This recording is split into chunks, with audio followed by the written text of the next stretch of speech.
Hello students, Neena Hindi classes में आपका स्वागत है। आज हम एनसीईआरटी कक्षा 9वीं हिंदी पाठ्य पुस्तक संचयन का पाठ 4 मेरा छोटा सा निजी पुस्तकालय पढ़ेंगे, जिसके लेखक धर्मवीर भारती जी हैं। बच्चों, इस पाठ में धर्मवीर भारती जी अपने जीवन की कथा बता रहे हैं। वे बता रहे हैं कि उनका एक छोटा सा निजी पुस्तकालय, निजी मतलब अपना, और पुस्तकालय मतलब लाइब्रेरी, कि उनकी अपनी खुद की एक छोटी सी लाइब्रेरी है। तो अपने उसी पुस्तकालय की कथा वो हमें इसमें बता रहे हैं कि किस प्रकार से उन्हें किताबें पढ़ने की आदत लगी और किस प्रकार से उन्होंने अपने इस पुस्तकालय में किताबों का संग्रह करना शुरू किया और एक समय वो पुस्तकालय में परिवर्तित हो गया, कि मतलब उनका खुद का एक पुस्तकालय बन गया। तो आइए इस पाठ को शुरू करते हैं और उनके इस निजी पुस्तकालय की कथा को जानते हैं। जुलाई 1989, बचने की कोई उम्मीद नहीं थी। तीन जबरदस्त हार्ट अटैक, एक के बाद एक तो ऐसा कि नब्ज बंद, सांस बंद, धड़कन बंद। डॉक्टरों ने घोषित कर दिया कि अब प्राण नहीं रहे, पर डॉक्टर बोर्जेस ने फिर भी हिम्मत नहीं हारी थी। उन्होंने 900 वोल्ट्स के शॉक्स दिए, भयानक प्रयोग, लेकिन वे बोले कि यदि यह मृत शरीर मात्र है तो दर्द महसूस ही नहीं होगा, पर यदि कहीं भी जरा भी एक कण प्राण शेष होंगे तो हार्ट रिवाइव कर सकता है।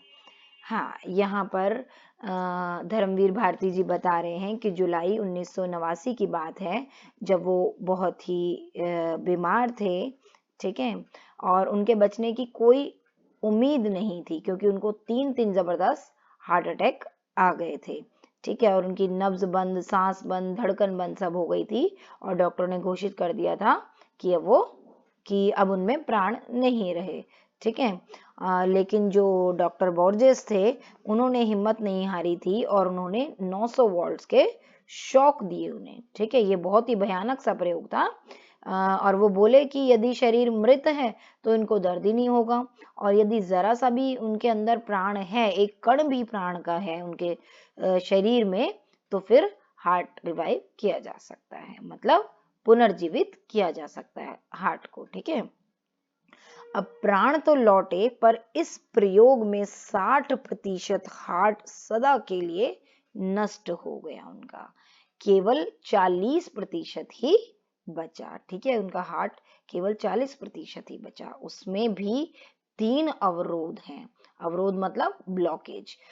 ओपन हार्ट ऑपरेशन तो करना ही होगा, पर सर्जन हिचक रहे थे, उन्हें हिचक हो रही थी, हेजिटेशन हो रही थी। केवल 40% हार्ट है।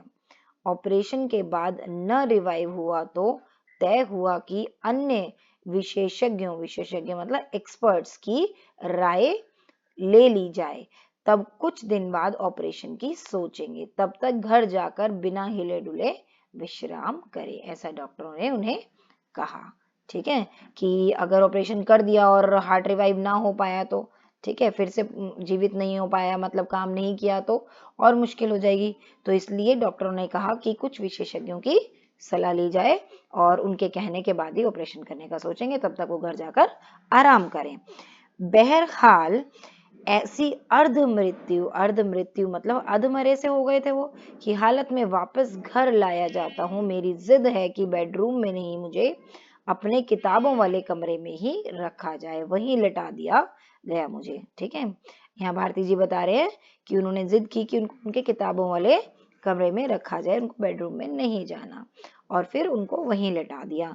चलना, बोलना, पढ़ना उनका सब मना हो चुका था, और दिन भर पड़े पड़े वे केवल 2 ही चीजें देखा करते थे। वो क्या, कि बाईं ओर की खिड़की के सामने रह रहकर हवा में झूलते सुपारी के पेड़, ठीक है। उनके बाईं ओर एक खिड़की थी जहां से उनको सुपारी के पेड़ दिखते थे, कि झालरदार पत्ते, और अंदर कमरे में चारों ओर फर्श से लेकर छत तक ऊंची किताबों से ठसाठस भरी उनकी अलमारियां। ये सब उनको, ये 2 चीजें ही सिर्फ दिखती थी। बचपन में परी कथाओं में जैसे पढ़ते थे कि राजा के प्राण उसके शरीर में नहीं तोते में रहते हैं, वैसे ही लगता था कि मेरे प्राण इस शरीर से तो निकल चुके हैं वे प्राण इन हजारों किताबों में बसे हैं, जो पिछले 40-50 बरस में धीरे धीरे मेरे पास जमा होती गई हैं। ठीक है, यहाँ भारती जी बता रहे हैं कि उनके प्राण किस में बसे हैं, उनकी किताबों में, जो कि 40-50 वर्षों में उन्होंने इकट्ठी करी थी आराम आराम से। अब वो कैसे जमा हुई, संकलन की शुरुआत कैसे हुई, मतलब इकट्ठी करने की शुरुआत कैसे हुई, यह कथा वे कहते हैं कि बाद में सुनाएंगे। पहले तो ये बताना जरूरी है कि किताबें पढ़ने और सहेजने का शौक उनमें कैसे जागा। अब आगे वो बताते हैं कि बचपन की बात है, उस समय आर्य समाज का सुधारवादी आंदोलन अपने पूरे जोर पर था। ठीक है, आर्य समाज उस वक्त सुधारवादी आंदोलन चलाया हुआ था कि समाज में बहुत सारी कुरीतियों में बदलाव लाया जाए, उनमें सुधार लाया जाए। ठीक है, तो इस तरीके का सुधारवादी आंदोलन चल रहा था। और भारती जी के पिता आर्य समाज रानी मंडी जगह का नाम है कि वहां के आर्य समाज के प्रधान थे, और उनकी मां ने स्त्री शिक्षा के लिए आदर्श कन्या पाठशाला की स्थापना की थी। पिता की अच्छी खासी सरकारी नौकरी थी। बर्मा रोड जब बन रही थी तब बहुत कमाया था उन्होंने, लेकिन भारती जी के जन्म से पहले ही गांधी जी के आह्वान पर, मतलब सामूहिक भागीदारी पर, ठीक है, उन्होंने अपनी सरकारी नौकरी छोड़ दी थी। ठीक है, गांधी जी के साथ वो आंदोलनों में जुड़ गए थे, तो इसलिए उन्होंने अपनी सरकारी नौकरी छोड़ दी थी। अब आगे भारती जी कहते हैं कि हम लोग बड़े आर्थिक कष्टों से गुजर रहे थे। आर्थिक मतलब रुपए पैसे से संबंधित हो, तो उनको रुपए पैसे की बहुत कमी आ गई थी कि घर का गुजारा तक नहीं चल पाता। ठीक है, फिर भी घर में नियमित मतलब नियम से पत्र पत्रिकाएं आती रहती थी। ठीक है, अखबार मैगजीन वगैरह ये सब आती रहती थी। आर्य मित्र साप्ताहिक, वेदोदम, सरस्वती गृहिणी और 2 बाल पत्रिकाएं खास मेरे लिए, बाल सखा और चमचम। ठीक है, यहाँ लेखक बता रहे हैं कि ये सब पत्र पत्रिकाएं आती थी उनके घर में। उनमें जो इनके लिए आती थी, उनमें होती थी परियों, राजकुमारों, दानवों मतलब राक्षसों, और सुंदरी राजकन्याओं की कहानियां और रेखा चित्र। ठीक है, रेखा चित्र मतलब चित्रात्मक वर्णन, जिसे ऐसा वर्णन कि जिसे पढ़ के चित्र सामने आने लगे। ठीक है, तो चित्रात्मक वर्णन उसे कहेंगे रेखा चित्र। इस टाइप की कहानियां और रेखा चित्र होती थी। अब लेखक बताते हैं कि मुझे पढ़ने की चाट लग गई, मतलब आदत लग गई। ठीक है, क्योंकि किताबें आती थी नियमित रूप से, तो उनको ये पढ़ने की आदत लग गई।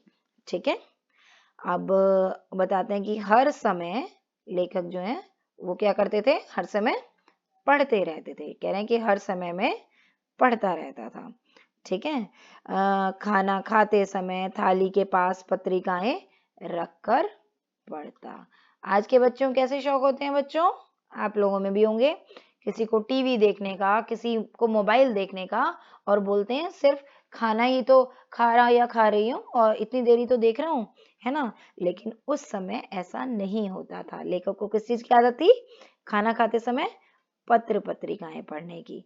ठीक है, इससे बच्चों ज्ञान भी बढ़ता है ना, और पढ़ना तो बहुत अच्छी आदत है। तो ऐसी आदत उन्हें लग गई थी कि खाना खाने के समय वो अपने थाली के पास में ये किताबें रख के पढ़ा करते थे। ठीक है, अपनी दोनों पत्रिकाओं के अलावा भी सरस्वती और आर्य मित्र पढ़ने की कोशिश करता, जो बाकी किताबें आती थी। घर में पुस्तकें भी थी, उपनिषदें और उनके हिंदी अनुवाद सत्यार्थ प्रकाश। हाँ, उपनिषद क्या होते हैं, धर्म की शिक्षा से संबंधित जो किताबें होती है, ठीक है, वो, और उनके हिंदी अनुवाद, हिंदी में उनके ट्रांसलेशन। ठीक है, ज्यादातर वो संस्कृत वगैरह में होती है, तो उनके हिंदी में ट्रांसलेशन, हिंदी अनुवाद। ठीक है, सत्यार्थ प्रकाश, ये सब भी वो पढ़ने की कोशिश करते थे। सत्यार्थ प्रकाश के खंडन मंडन वाले अध्याय पूरी तरह समझ तो नहीं पाता था, पर पढ़ने में मजा आता था। खंडन मंडन क्या होता है कि किसी बात को लेकर, किसी तर्क को लेकर उसके समर्थन में या उसके विरोध में, ठीक है, तो उसमें जो भी बातें की होती थी, कुछ किसी के पक्ष में, कुछ विपक्ष में, किसी भी तर्क को लेकर, ठीक है, तो वो सब ये बता रहे हैं कि पूरी तरह समझ तो नहीं पाता था, लेकिन फिर भी वो सब किताबें उनको पढ़ने में मजा आता था। मेरी प्रिय पुस्तक थी स्वामी दयानंद की एक जीवनी, रोचक शैली में लिखी हुई। ठीक है, इनकी प्रिय पुस्तक कौन सी थी? स्वामी दयानंद की एक जीवनी, ठीक है, जो कि बहुत ही रोचक शैली में लिखी हुई थी। रोचक मतलब मनोरंजक, ठीक है, और शैली मतलब ढंग की, बहुत ही मनोरंजक ढंग से लिखी हुई थी कि जिसको पढ़ने में बहुत ही मजा आ जाए, इस तरीके से लिखी हुई थी। अनेक चित्रों से सुसज्जित, हाँ, जिस पुस्तक में बहुत सारे चित्र भी बने हुए थे जिससे उसको पढ़ने में, उसको समझने में मजा आए, ठीक है, वो मनोरंजक लगे। वे तत्कालीन पाखंडों, मतलब उस समय के जो पाखंड थे, पाखंड मतलब जो भी फालतू के बाह्य आडंबर या कुरीतियां, ठीक है, कि ये करने से ये हो जाता है, ऐसा करना चाहिए, वैसा करना चाहिए, वगैरह वगैरह, ऐसे पाखंड। इनके विरुद्ध अदम्य, अदम्य मतलब कि जिसे कि दबाया ना जा सके, अदम्य साहस दिखाने वाले अद्भुत व्यक्तित्व थे। ठीक है, वो कैसे पर्सनालिटी थे कि जिनमें एक अदम्य साहस था, जो कि इन पाखंडों के विरुद्ध उन्होंने लिखा था। ठीक है, कितनी ही रोमांचक घटनाएं थी उनके जीवन की जो मुझे बहुत प्रभावित करती थी। हाँ, अब वो किताब जो ये पढ़ रहे थे, ये बता रहे हैं कि उसमें किसकी? स्वामी दयानंद के जीवन की बहुत सारी रोमांचक घटनाओं के बारे में उसमें दिया गया था, जो कि भारती जी को बहुत पसंद आती थी। उस किताब में क्या क्या था? चूहे को भगवान का भोग खाते देखकर मान लेना कि प्रतिमाएं भगवान नहीं होती। ये दयानंद सरस्वती के बारे में बताया जा रहा है, उनकी किताब में जो लिखा था उनके बारे में। ठीक है, और ये सब बातें इनको पसंद आती थी भारती जी को। ठीक है, घर छोड़कर भाग जाना, तमाम तीर्थों, जंगलों, गुफाओं, हिम शिखरों पर साधुओं के बीच घूमना और हर जगह इसकी तलाश करना कि भगवान क्या है, सत्य क्या है, जो भी समाज विरोधी, मनुष्य विरोधी मूल्य हैं, रूढ़ियां हैं, उनका खंडन करना और अंत में अपने से हारे को क्षमा कर उसे सहारा देना। ये सब दयानंद सरस्वती जी की किताब में उनके बारे में लिखा हुआ था, जो कि भारती जी को पढ़ना अच्छा लगता था। ठीक है बच्चों, ओके, यह सब मेरे बाल मन को बहुत रोमांचित करता। जब इस सब से थक जाता, हाँ, कि सब चीजें पढ़ के जब वो थक जाते, तब फिर बाल सखा और चमचम, जो कि उनकी बालपन की ही कहानियां जिसमें होती थी, जो लिखी हुई थी, कि पहले पढ़ी हुई कथाएं दोबारा पढ़ लेते थे। ठीक है, अब जो उनकी माँ थी वो स्कूली पढ़ाई पर जोर देती थी कि जो स्कूल में पढ़ाया जाए वो पढ़ना चाहिए, स्कूल जाना चाहिए। चिंतित रहती थी कि लड़का कक्षा की किताबें नहीं पढ़ता, पास कैसे होगा, कहीं खुद साधु बनकर घर से भाग गया तो। जैसा कि वो अपनी किताबों में पढ़ते थे कि अगर ये खुद ही साधु बन के घर से भाग गया तो फिर पिता क्या कहते हैं उनके कि जीवन में यही पढ़ाई काम आएगी, पढ़ने दो। मैं स्कूल नहीं भेजा गया था, शुरू की पढ़ाई के लिए घर पर मास्टर रखे गए थे। ठीक है, शुरू में इनको स्कूल नहीं भेजा गया था भारती जी को, और घर पर ही मास्टर रखे गए थे। पिता नहीं चाहते थे कि ना समझ उम्र में मैं गलत संगति में पढ़कर गाली गलौज सीखूं, बुरे संस्करण ग्रहण करूं, अतः मेरा नाम लिखाया गया। ठीक है, उनके पिता नहीं चाहते थे कि वो ऐसी गलत संगत में पढ़े और ये सब करें, इसलिए उनका नाम विद्यालय में लिखवा दिया गया। और जब वे कक्षा 2 की पढ़ाई, हाँ, जो कह रहे हैं कि जब मैं कक्षा 2 तक की पढ़ाई घर पर कर चुका था, तीसरे दर्जे में मैं भर्ती हुआ। हाँ, कक्षा 2 तक की पढ़ाई इन्होंने घर पर ही करी थी, और तीसरी कक्षा में इनका विद्यालय में इनको भर्ती करवाया गया। ठीक है, इनको विद्यालय भेजा गया तीसरी कक्षा से। ठीक है बच्चों,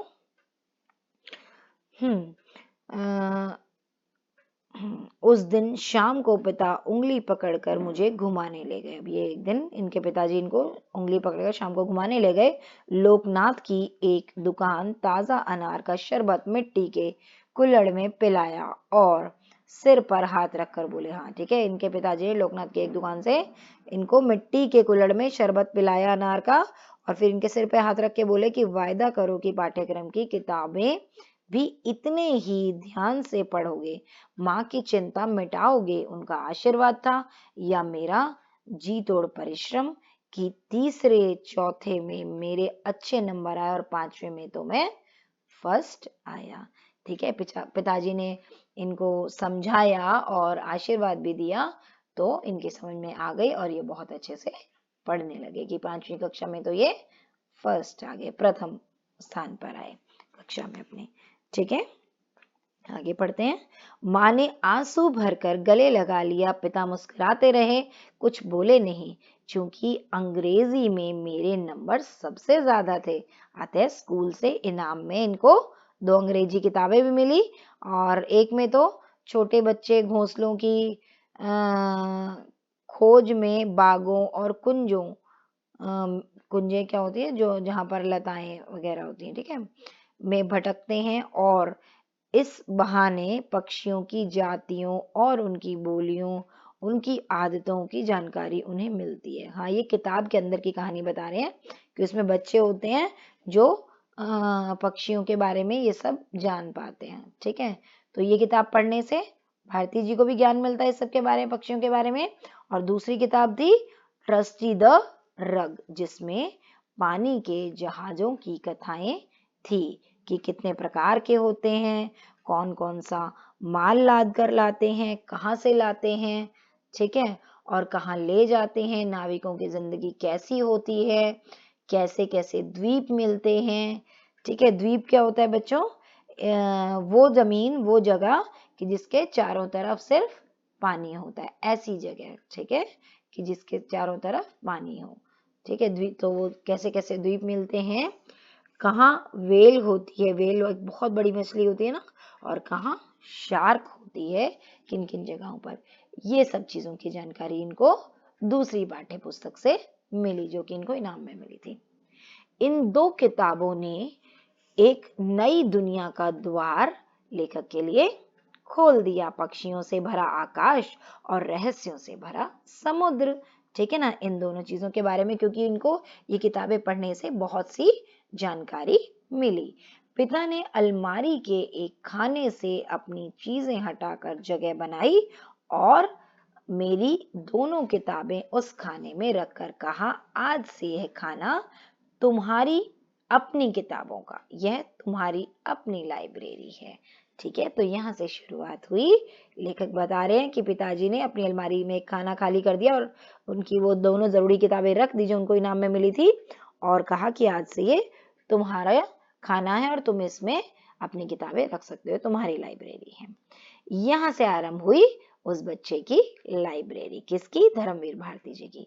बच्चा किशोर हुआ, हाँ, बच्चा किशोर हुआ, स्कूल से कॉलेज, कॉलेज से यूनिवर्सिटी गया, ठीक है, और डॉक्टरेट हासिल की, यूनिवर्सिटी में अध्यापन, अध्यापन मतलब टीचिंग, पढ़ाना शुरू की, अध्यापन किया मतलब टीचिंग की।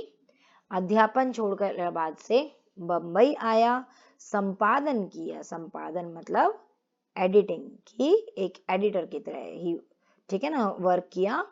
उसी अनुपात में अपनी लाइब्रेरी का विस्तार करता गया। ठीक है, इसी तरीके से जैसे जैसे काम करते गए और अपनी लाइब्रेरी का विस्तार करते गए, बढ़ाते गए, उसमें किताबें नई नई शामिल करते गए।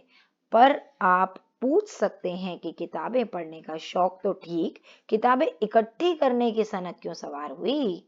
ठीक है ना, ये तो ठीक है कि उनको किताबें पढ़ने का शौक लगा क्योंकि बचपन में उनके घर पे नियमित रूप से किताबें आती थी, लेकिन किताबें इकट्ठी करना कैसे शुरू हुए?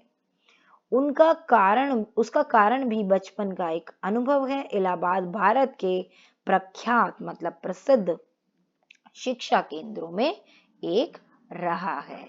ईस्ट इंडिया द्वारा स्थापित पब्लिक लाइब्रेरी से लेकर महामना मदन मोहन मालवीय द्वारा स्थापित भारती भवन तक विश्वविद्यालय की लाइब्रेरी तथा अनेक कॉलेजों की लाइब्रेरियां तो हैं ही, लगभग हर मोहल्ले में एक अलग लाइब्रेरी, ठीक है, तो ये बता रहे हैं इलाहाबाद में इतनी सारी लाइब्रेरी हैं। वहाँ हाई कोर्ट है, अतः वकीलों की निजी लाइब्रेरियां, अध्यापकों की निजी लाइब्रेरियां, अपनी लाइब्रेरी वैसी कभी होगी यह तो स्वप्न में भी नहीं सोच सकता था। पर अपने मोहल्ले में एक लाइब्रेरी थी जिसका नाम था हरि भवन। स्कूल से छुट्टी मिली तो लेखक क्या करते थे, उसमें जाकर जम जाते थे। पिता दिवंगत हो चुके थे, मतलब उनकी मृत्यु हो चुकी थी। लाइब्रेरी का चंदा चुकाने का पैसा नहीं था। जो लाइब्रेरी में मतलब किताबें इशू करवाई जाती है अपने नाम पर और उसके लिए कुछ पैसे देने पड़ते हैं, किराया देना पड़ता है, तो उसके लिए उनके पास पैसे नहीं थे। अतः वहीं बैठकर किताबें निकलवा कर ये पढ़ते रहते थे। घर पे लाए अगर इशू करा के तो इनको पैसे देने पड़ते, वो इनके पास नहीं होते थे, इसलिए वहीं बैठकर किताबों को पढ़ते रहते थे। ठीक है बच्चों, चलो आगे पढ़ते हैं। हाँ, उन दिनों हिंदी में विश्व साहित्य विशेषकर उपन्यासों के खूब अनुवाद हो रहे थे। ठीक है, तो विश्व साहित्य की पूरे विश्व के जितने भी साहित्य हैं उनके विशेषकर के स्पेशली किसके, उपन्यासों, ठीक है, नॉवेल्स के अनुवाद हो रहे थे, मतलब ट्रांसलेशंस हो रही थी कि मतलब उनके ट्रांसलेशन के बारे में, उनके अनुवाद करके अलग अलग भाषाओं में, और वो छप रहे थे, लिखे जा रहे थे। मुझे उन अनुदित उपन्यासों को पढ़कर बड़ा सुख मिलता था। ठीक है, अनुदित मतलब अनुवादित, ट्रांसलेटेड। उन उपन्यासों को पढ़कर लेखक को बहुत ही सुख मिलता था। अपने छोटे से हरि भवन, जो इनके मोहल्ले में लाइब्रेरी थी, में खूब उपन्यास थे। वहीं परिचय हुआ बंकिम चंद्र चट्टोपाध्याय की दुर्गेश नंदिनी। ठीक है, वहीं इनका परिचय किससे हुआ, बंकिम चंद्र चट्टोपाध्याय की एक पुस्तक दुर्गेश नंदिनी। ठीक है, कपाल कुंडला और आनंद मठ से टॉल्स्टॉय की अन्ना करेनिना, विक्टर ह्यूगो का पेरिस का कुबड़ा, जिसका अंग्रेजी में नाम क्या था, हंच बैक ऑफ नात्रे दाम। ठीक है, गोरकी की मदर, अलेक्जेंडर कुपरिन का गाड़ी वालों का कटरा, यामा द पेट, और सबसे मनोरंजक सर्वा रीज का विचित्र वीर यानी डॉन क्विक्सोट। हिंदी के ही माध्यम से सारी दुनिया के कथा पात्रों से मुलाकात करना कितना आकर्षक था। लाइब्रेरी खुलते ही पहुंच जाता, और जब शुक्ल जी लाइब्रेरियन कहते कि बच्चा अब उठो, पुस्तकालय बंद करना है, तब बड़ी अनिच्छा से उठता। हाँ, ये बता रहे हैं ये सब किताबें इन्होंने पढ़ी और हिंदी के ही माध्यम से सारी दुनिया के कथा पात्रों की, हिंदी के माध्यम से ये बहुत सारे लोगों को जान पाते, उनसे मुलाकात कर पाते, मतलब उनके बारे में पढ़ के जान पाते, और ये इनको बहुत ही आकर्षक लगता था। और लाइब्रेरी खुलते ही ये लाइब्रेरी में पहुंच जाते थे, और शुक्ल जी जो कि उस लाइब्रेरी के क्या थे, लाइब्रेरियन थे, वो कहते थे कि बच्चा पुस्तकालय को बंद करना है, तो ये बहुत ही अनिच्छा से, मतलब बेमन से उठते थे। जिस दिन कोई उपन्यास अधूरा छूट जाता, मतलब पूरा नहीं पढ़ पाते, और समय क्योंकि समय की एक सीमा होती थी, जैसे ही वो बंद करने का समय आता था और ये छूट जाता था, तो उस दिन इनके मन में कसक सी होती कि काश इतने पैसे होते कि सदस्य बनकर कितना किताब इशू करा लाता, या काश इस किताब को खरीद पाता तो घर में रखता, एक बार पढ़ता, दो बार पढ़ता, बार बार पढ़ता, पर जानता कि यह सपना ही पर जानता था कि यह सपना ही रहेगा, भला कैसे पूरा हो पाएगा। इनको ऐसा लगता था कि ये कभी किताबें खरीद नहीं पाएंगे, इसलिए लाइब्रेरी में जाके ही पढ़ते रहते थे।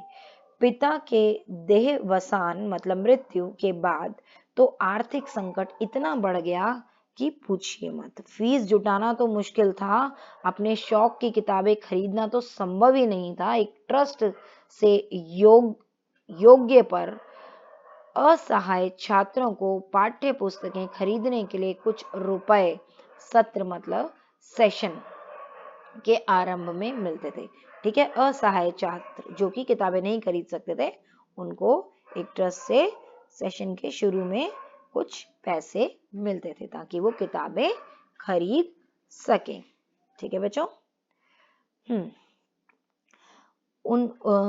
उनसे प्रमुख पाठ्य पुस्तकें सेकंड हैंड खरीदता था। ठीक है, उनसे जो भी खास खास किताबें होती थी वो ये सेकंड हैंड खरीदते थे, बाकी अपने सहपाठियों से लेकर पढ़ते और नोट्स बना लेते थे।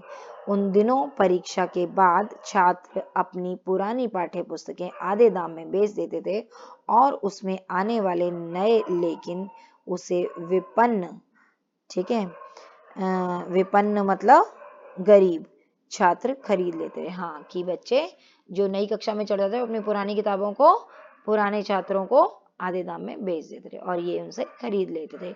इसी तरह इनका काम चलता था और ये आगे आगे की पढ़ाई करते रहते थे किताबों को सेकंड हैंड आधे रेट में खरीद के। लेकिन फिर भी मैंने जीवन की पहली साहित्यिक पुस्तक अपने पैसों से कैसे खरीदी, यह आज तक याद है। हाँ, इनके जो जीवन की पहली साहित्यिक पुस्तक थी वो इन्होंने अपने पैसों से खरीदी थी। उसकी कथा ये अब हमें बताएंगे। ये बता रहे हैं भारती जी कि उस साल इंटरमीडिएट पास किया था, पुरानी पाठ्य पुस्तकें बेचकर बीए की पाठ्य पुस्तकें लेने एक सेकंड हैंड बुक शॉप पर गया। ठीक है, उस बार जाने कैसे पाठ्य पुस्तकें खरीद कर भी 2 रुपए बच गए थे। हाँ, पुरानी पाठ्य पुस्तकें इन्होंने खरीद ली आधे दाम में, फिर भी इनके पास 2 रुपए बच गए थे। सामने के सिनेमा घर में देवदास लगा था, न्यू थिएटर्स वाला। बहुत चर्चा थी उसकी, लेकिन मेरी माँ को सिनेमा देखना बिल्कुल नापसंद था। उसी से बच्चे बिगड़ते हैं, ऐसा इनकी माँ का सोचना था कि सिनेमा देखने से बच्चे बिगड़ जाते हैं। लेकिन उसके गाने सिनेमा घर के बाहर बजते थे, उसमें सहगल का एक गाना था, दुख के दिन अब बीतत नाही। उसे अक्सर लेखक भारती गुनगुनाते रहते थे। कभी कभी गुनगुनाते आंखों में आंसू भी आ जाते थे, जाने क्यों, क्योंकि इनके दुख के दिन बीत ही नहीं रहे थे ना, इनके दुख के दिन चलते ही जा रहे थे। बहुत ही आर्थिक संकट था इनके घर में, ठीक है ना, तो इसलिए ये उस गाने को गुनगुनाते रहते थे कि दुख के दिन अब बीतत नाही, और इनकी आंखों में कभी कभी आंसू भी आ जाते थे। एक दिन माँ ने सुना, माँ का दिल तो आखिर माँ का दिल, एक दिन बोली, दुख के दिन बीत जाएंगे बेटा, दिल इतना छोटा क्यों करता है, धीरज से काम ले। जब उन्हें मालूम हुआ कि यह तो फिल्म देवदास का गाना है, तो सिनेमा की घोर विरोधी माँ ने कहा, अपना मन क्यों मारता है, जाकर पिक्चर देख आ। हाँ, जो कि सिनेमा की सख्त विरोधी थी, नहीं चाहती थी बच्चे कभी सिनेमा देखे, उस माँ ने भी कह दिया कि अपने मन को क्यों मारता है, जा पिक्चर देखा, पैसे मैं दे दूंगी। मैंने माँ को बताया कि किताबें बेचकर 2 रुपए मेरे पास बचे हैं। माँ से पैसे नहीं लिए और बता रहे हैं कि जो किताबें किताबें जो इन्होंने अपनी पुरानी बेची, उसके बाद इनके पास 2 रुपए बच गए। वे 2 रुपए लेकर माँ की सहमति से फिल्म देखने के लिए अब ये चले तो गए। पहला शो छूटने में देर थी, पास में अपनी परिचित किताब की दुकान थी, वहीं चक्कर लगाने लगे, क्योंकि अभी शो शुरू होने में देर लगने वाली थी, तो ये थोड़ी देर किताब के आसपास चक्कर लगाने लगे। सहसा मतलब अचानक इन्होंने देखा, काउंटर पर एक पुस्तक रखी है, और पुस्तक का नाम क्या था, देवदास, मतलब उसी फिल्म की किताब सामने दुकान पर थी। लेखक शरद चंद्र चट्टोपाध्याय, दाम केवल 1 रुपया। मैंने पुस्तक उठाकर उल्टी पलटी तो पुस्तक विक्रेता बोला, तुम विद्यार्थी हो, यहीं अपनी पुरानी किताबें बेचते हो, हमारे पुराने ग्राहक हो, तुमसे अपना कमीशन नहीं लूंगा, केवल 10 आने में यह किताब दे दूंगा। अब इतने में ही फिर से क्या हुआ, लेखक का मन पलट गया। कौन देखे 1.5 रुपए में पिक्चर, 10 आने में देवदास खरीदी। इन्होंने पैसे बचा लिए। 1.5 आने में पिक्चर दिखाई जाती थी और इन्होंने हाँ ₹1.5 में पिक्चर दिखाई जाती थी, सॉरी। इन्होंने 10 आने में देवदास किताब खरीद ली, जल्दी जल्दी घर लौट आए और ₹2 में से बचे ₹1 6 माँ के हाथ में रख दिए। कितनी अच्छी बात बच्चों। उसमें से भी पैसे बचा लिए और बाकी के माँ को लाकर दे दिए। माँ क्या कहती है, अरे तू लौट कैसे आया, पिक्चर नहीं देखी? माँ ने पूछा। फिर क्या बोलते हैं भारती जी, नहीं माँ, फिल्म नहीं देखी, यह किताब ले आया देखो। माँ की आंखों में आंसू आ गए। जैसे ही माँ ने बात सुनी तो माँ की आंखों में आंसू आ गए। खुशी के थे या दुख के यह नहीं मालूम, वह मेरे अपने पैसों से खरीदी मेरी अपनी निजी लाइब्रेरी की पहली किताब थी। ठीक है बच्चों, लेखक की सबसे पहली किताब थी उनकी अपनी लाइब्रेरी की, जो इन्होंने अपने पैसों से खरीदी थी। आज जब अपने पुस्तक संकलन पर नजर डालता हूँ, जिसमें हिंदी अंग्रेजी के उपन्यास, नाटक, कथा संकलन, जीवनी, संस्मरण, इतिहास, कला, पुरातत्व, राजनीति की हजारा पुस्तकें हैं, तब कितनी शिद्दत से याद आती है अपनी वह पहली पुस्तक की खरीदारी। ठीक है, कि इन्होंने किस किस तरीके से खरीदी थी। बहुत अच्छे से ये सोचते हैं, याद आ जाता है इनको।